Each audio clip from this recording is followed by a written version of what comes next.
Fala investidores, sejam muito bem-vindos ao canal Planileiro Investidor. Eu sou Adriano Costa e no vídeo de hoje nós vamos falar do relatório gerencial do Fundo de Investimento Imobiliário do Setor de Lajes Corporativas, do BRCR11, é o BTG Pactual Corporate Office Fund.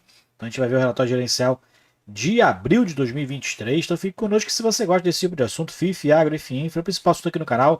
Se inscreva então, tá? Ajuda a gente aí, deixa o seu like também, é tudo de graça, mas tu ajuda muito a gente aqui no canal. E também esse relatório gerencial eu vou deixar na descrição do vídeo para você baixar e também o nosso link do grupo do Telegram. Se inscreva lá, converse com outros investidores. Ok, vamos lá então.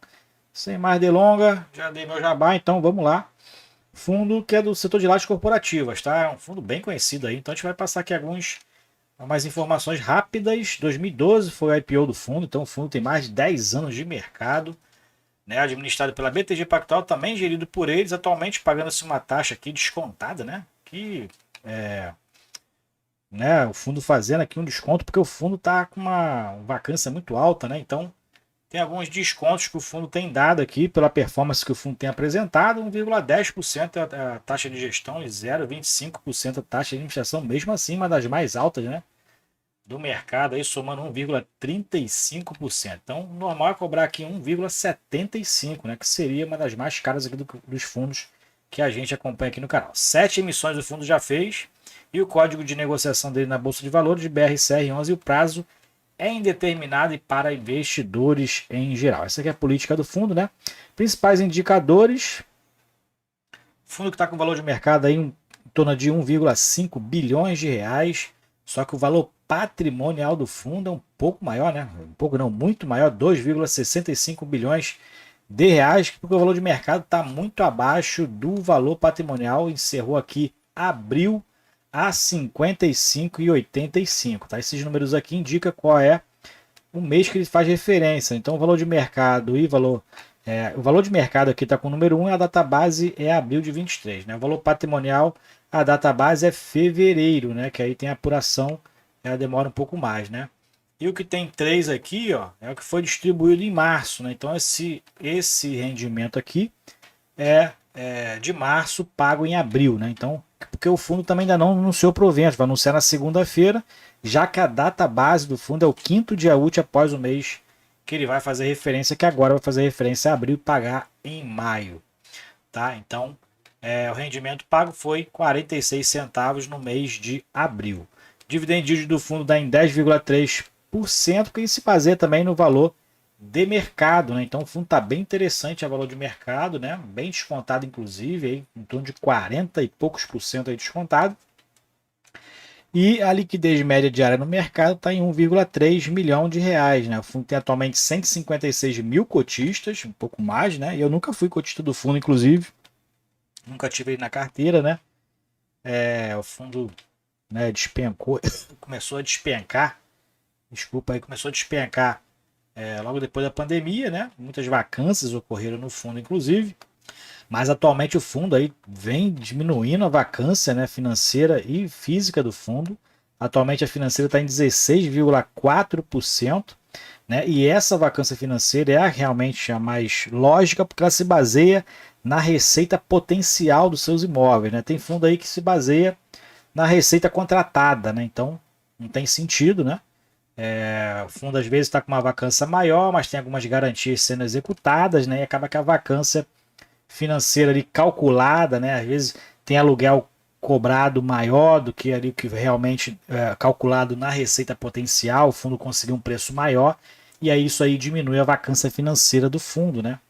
Então, para mim, na minha opinião, a vacância financeira realmente tem que ser calculada em cima da receita potencial e não como o XPPR11, por exemplo, faz, que é em cima da receita contratada. Então, cada fundo faz de uma forma, é meio bagunçado, mas o mais correto que eu acho é isso aí. Coloque nos comentários o que você acha. O fundo atualmente está com 15 imóveis, né? 15 imóveis e há bastante imóveis aqui, inclusive AAA, né? Que tem ali uma elevada, né, imóveis de elevado valor. Bom, últimas notícias aqui são boas, né? O fundo então teve a alocação na Torre Almirante, né? Que aí então totalizou integralmente ali a alocação dessa torre, né? Almirante, 100% da ABL locada, os últimos 403 metros quadrados aí locados, então, um contrato de 5 anos, né? E vigência já a partir aí do meio de abril, então em maio já vai ter esse reflexo no caixa do fundo, né? Então é interessante aí a gestora realmente trabalhando para reduzir a vacância e a gente tem visto isso nos números, né? E dentro aqui da análise de mercado, o fundo segue aí, a análise do segmento, né? Segue aí nas recuperações, né? Inclusive, aonde eu trabalho já praticamente voltou 100% presencial aqui no Rio de Janeiro. Isso aí a gente vai ver alguns reflexos, né? Ainda mais hoje aí que anunciou o fim, né, da pandemia oficialmente, né? Então, isso pode realmente beneficiar aí os fundos de lajes corporativas, né? Então, vamos ficar atentos aí que os fundos de lajes corporativas ainda estão bem baratos no mercado, na minha opinião. Então, para quem quer entrar, pode ser que o mercado aí comece, né, a precificar mais os fundos aí de lajes corporativas por conta aí do fim da pandemia, né? Então, vamos ficar atento aí às notícias de mercado. Em relação ao retorno dos cotistas, então, a gente já falou alguns números aqui, né?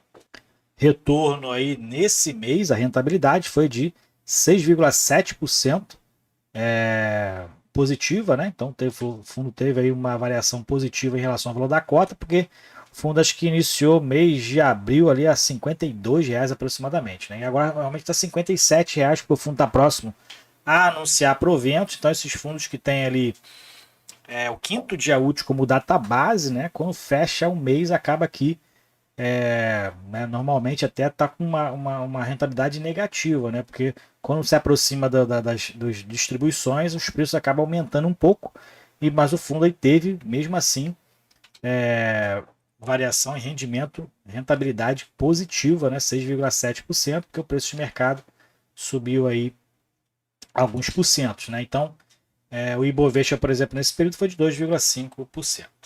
Vamos lá, vamos mais para baixo aqui porque interessa, outros assuntos a gente já falou. Aqui bem pequenininho que a gente tem os números, né? Vou dar uma ampliadinha aqui. Onde a gente tem aqui o valor patrimonial e o valor de mercado. Aqui a gente tem a relação que a gente chama de desconto, né? O fundo está descontado em relação ao seu valor patrimonial, né? Em 43,8%. Então o fundo ainda está bem descontado. O rendimento distribuído aqui em abril foi de 46 centavos, né? Pagos em abril, né? Referente a março.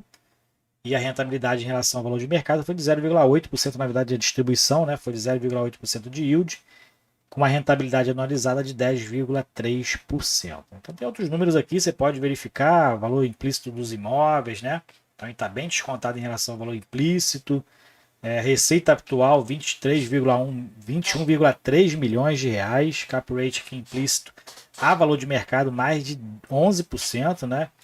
E então, se incluir as áreas vagas, né, caso lock, a esse preço de mercado, o cap rate ultrapassa os 13%, né, praticamente aí mesmo o valor da taxa básica de juros no país.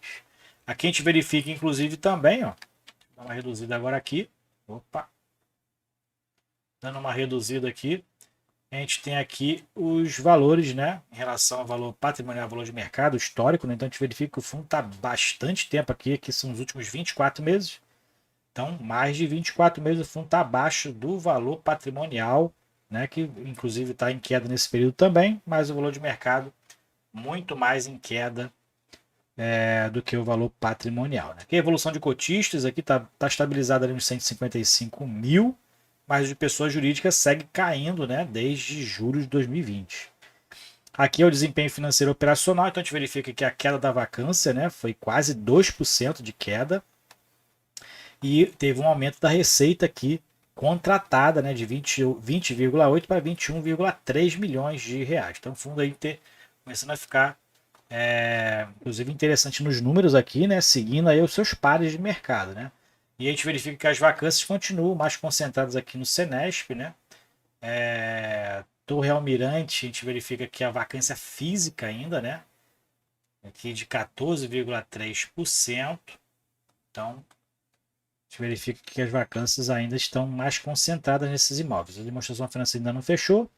Aqui a gente tem em relação ao portfólio total. Então, vacância física 22,3%, mais concentrada no Senesp. Aqui é o portfólio, né? Então, tem aqui em relação à classe da ativa, maioria AAA. Receita por região continua aqui em São Paulo. Setor principal, individualmente falando, é o financeiro. E composição da vacância aqui. A gente verifica, como eu já falei, no Senesp ainda a principal vacância. E os índices de reajuste ainda continua aqui o IPCA como principal 70% dentro da tipicidade. A maioria são contratos típicos 85%.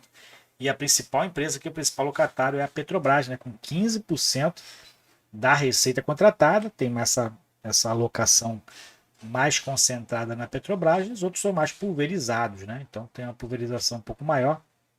E aqui a gente verifica que são 15 imóveis, né? São 10 no estado de São Paulo, né? E são 5 no estado do Rio de Janeiro, né? E aqui é a linha de evolução e aqui é a organização do fundo em relação aos seus imóveis. Então, imóveis diretos e indiretos. O fundo atualmente continua, na verdade, né, com 9 imóveis diretos, né, propriedade direta do fundo, e outros 6 imóveis adquiridos através de outros fundos imobiliários, né? Então, o fundo tem participações relevantes, então é incorporado, então o fundo coloca no seu portfólio os imóveis e não os fundos, né? Então, interessante isso aí. E é isso aí, relatório gerencial do BRCR11, fundo de lajes corporativas, segue reduzindo a vacância aí, vamos ficar de olho, né? Como eu falei, as empresas aí retornando ao trabalho presencial com força, né? No Rio de Janeiro e em São Paulo. Então, fundo que está concentrado nesses dois estados. Vamos ficar atento aí que possa ser que tenha uma melhora na performance do fundo para os próximos meses. É isso aí então, se você gostou do vídeo, deixa o like, se inscreva no canal, compartilhe esse vídeo com outras pessoas. Fiquem com Deus, até o próximo vídeo. Tchau, tchau.